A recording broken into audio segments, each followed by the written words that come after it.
Bismillahirrahmanirrahim. Assalamualaikum warahmatullahi wabarakatuh. Waalaikumsalam warahmatullahi wabarakatuh. Alhamdulillah, rabbil alamin wa bihi nasta'in ala umuri dunya waddin wa ala alihi wa sahbihi rasulillah ajma'in.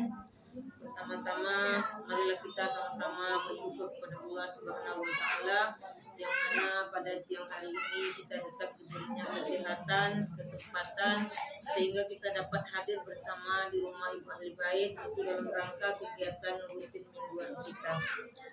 Selawat berangkaikan salam tak lupa kita hadiahkan kepada junjungan alam Nabi besar Muhammad sallallahu alaihi wasallam. Allahumma sholli ala sayyidina Muhammad wa ala alihi sayyidina Muhammad. Ibu-ibu jemaah uswatun hasanah yang kami muliakan, ibu ahli bait keluarga yang berbahagia.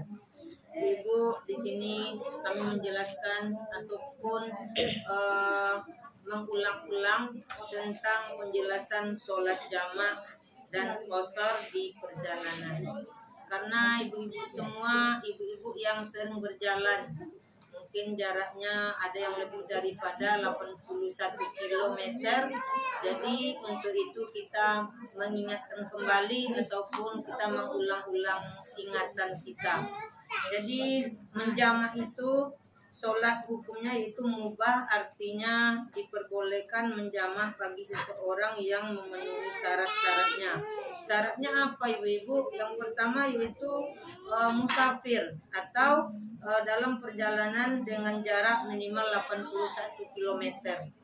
Jadi kita tidak boleh meninggalkan sholat wajib ibu-ibu kalaupun perjalanan kita jauh. Tapi dengan syarat yaitu perjalanannya minimal 81 km. Mungkin kalau dari sini ke Pekanbaru paling 70 kilo lah ya Bu ya. Ya tidak mungkin kita menjamak.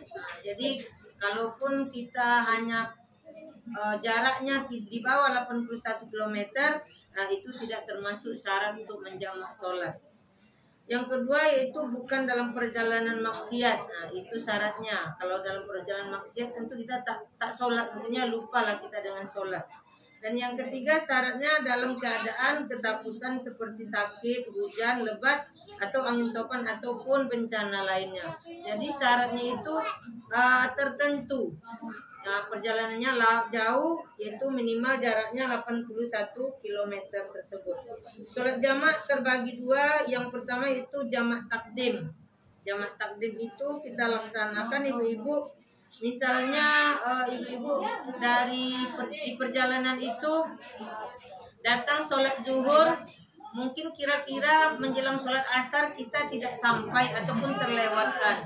Maka kita menjamak di zuhur tersebut, maka kita satukan sholat zuhur dengan sholat asar. Tapi kita dahulukan sholat zuhurnya, baru kita menjamak asarnya. Nah, jadi bagi ibu nanti dalam perjalanan mungkin ke Medan atau ke Jakarta atau ke Jawa, ibu-ibu kalau datang azan zuhur kita masih belum berjalan ataupun mau perjalanan, maka wajiblah kita menjamak sholat kita untuk boleh, maksudnya Bu ya, bukan wajib, boleh kita menjamak sholat asar kepada zuhur, yaitu dinamakan jamak takdim. Jadi niatnya kalau bahasa Indonesia bisa juga ibu-ibu, misalnya karena niatnya kita itu menjamak itu karena di dalam perjalanan, maka kita bacanya yaitu kita menjamak sholat asar kepada zuhur. Nah, jadi kalau nanti jamak takhir baru sholat zuhur kepada asar, itu bagi kita yang terlambat. Mungkin kalau jamak yang kedua itu jamak takhir, itu kalau kita jamak takhir kita sudah sampai asar sedangkan zuhur kita ketinggalan. Jadi kita menjamak di asar namanya jamak takhir. Jadi kita menjamak di asar, sholatnya digabung, tetapi kita tetap mendahulukan sholat yang waktunya asar, baru kita menjamak zuhur ke asar. Jadi namanya jamak takhir. Jadi ibu-ibu semua kalau dalam perjalanan, marilah kita sama-sama ingat untuk menjamak sholat kita supaya tidak ketinggalan sholat wajib. Ya, karena menjamak itu artinya tadi mubah, yaitu boleh kita lakukan. Lebih baik kita lakukan daripada ditinggalkan. Niat jamak takdim itu yaitu usoli pada zuhri. Misalnya kita mau zuhur duluan ibu-ibu, asar belum nih sampai waktunya. Kita mau sholat karena perjalanan belum sampai ke asar, nanti kita terlewat, maka kita menjamak di zuhur. Kita jamak itu jamak takdim namanya. Jadi dengan membacakan usoli pada zuhri arba'a rakaatin mustaqbilal qiblatin majmu'an bil asar.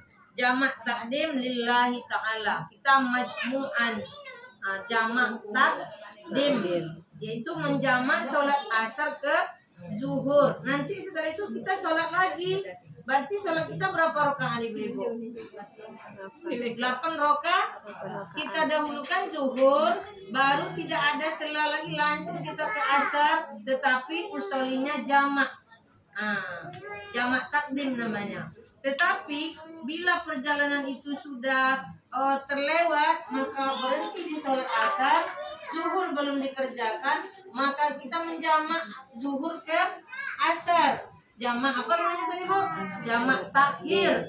Nah, itu namanya jamak takhir. Maka usolinya berubah menjadi takhir, menjamak zuhur ke asar. Tetapi karena asar belum dilaksanakan, maka asar didahulukan baru dijamak zuhurnya ke asar tersebut. Itu namanya jamak takhir. Nah, kalau tadi zuhur asar ke zuhur, didahulukan zuhur baru asar dilaksanakan, itu namanya jamak takdim.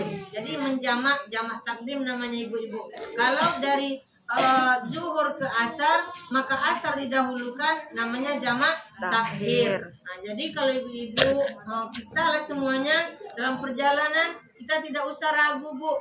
Misalnya kita ini kadang-kadang beralasan mau kena tinggal, ya kan Bu? Sedangkan di sholat zuhur berhenti busnya. Aku nggak bawa mukena, nanti pun sholat asar payah juga. Itu nggak usah dipermasalahkan. Kalau ibu-ibu mau melaksanakan ibadah, ibu ambil sholat di masjid itu atau di musola itu, ibu jamak sekalian sholatnya. Jadi asar ibu udah tenang, udah sholat. Kalaupun sampai maghrib, itu udah tenang. Tapi yang nggak boleh dijamak sholat itu sholat maghrib sama subuh. Tapi nanti malam perjalanannya lagi Bu. Maghrib udah belum sholat, isya berhenti busnya, maka bolehlah maghrib dijamak ke isya. Tapi kalau menjamak asar ke maghrib itu nggak boleh Bu. Tapi kalau menjamak maghrib ke isya itu boleh. Karena kita tertinggal di maghrib, maka kita lanjutkan di isya, maka disebut lagi jamak takhir. Jadi jamaknya jamak takhir Bu Ibu. Kalaupun niat ibu ragu, Allah udah mengetahui semuanya. Yang penting kita melakukan ibadah itu tidak tinggal. Jangan pula ibu jamak isya ke subuh, itu tidak ada ya Bu ya. Lagipun dalam perjalanan itu subuh pasti ada berhentinya. Karena bus itu subuh, ada yang mau buang air, itu biologinya itulah, buang air, ada yang mau BAB.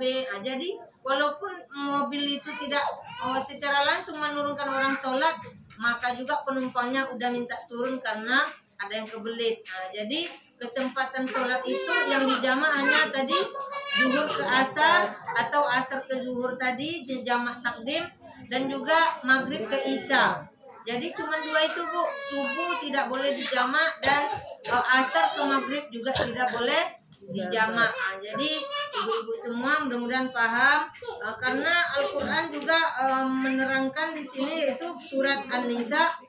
A'udzubillahi minasyaitonirrajim. Bismillahirrahmanirrahim. Wa idza darabtum fil ardi walaysa 'alaikum junahun an taqsuru minas shalah in khiftum ay yaftinakum alladzi baina innal kafirina kanu lakum aduwwum mubina. Sadaqallahul azim. Yang artinya yaitu, dan apabila kamu berpergian di bumi, maka tidaklah berdosa kamu mengusar atau menjamak sholat jika kamu takut diserang orang kafir. Jadi sesungguhnya orang kafir itu adalah musuh yang nyata bagi kita, bagimu katanya. Jadi bagi kita. Jadi makanya supaya kita tidak diserang, ya jelasnya kita kalau sudah tertinggal zuhur Bu, asar lewat lagi, itu maghrib dan malas, rasa-rasa tidak bersih. Nggak bersih lagi badan ini rasanya karena dari tadi nggak sholat. Tapi kalau kita sholat zuhur ataupun asar kita menjamak, kita terasanya ada suci, ada bersihnya. Karena tadi kita baru buang air, asar atau zuhur. Nah, jadi kebanyakan kita beralasan sama diri kita sendiri. Allah itu tidak mau tahu dengan alasan kita karena perintahnya harus dilaksanakan. Jadi itu saja ibu-ibu, mudah-mudahan kita semua dapat mengingat kembali ataupun lebih meningkatkan ketakwaan kita kepada Allah Subhanahu wa taala walaupun dalam perjalanan jarak yang jauh. Dengan adanya cara-cara Islam memudahkan melaksanakan ibadah ini, maka kita hendaknya dapat melakukannya. Nah, itu saja penjelasan pada hari ini, mudah-mudahan bermanfaat. Wabillahi taufiq wal hidayah. Assalamualaikum warahmatullahi wabarakatuh. Waalaikumsalam warahmatullahi wabarakatuh.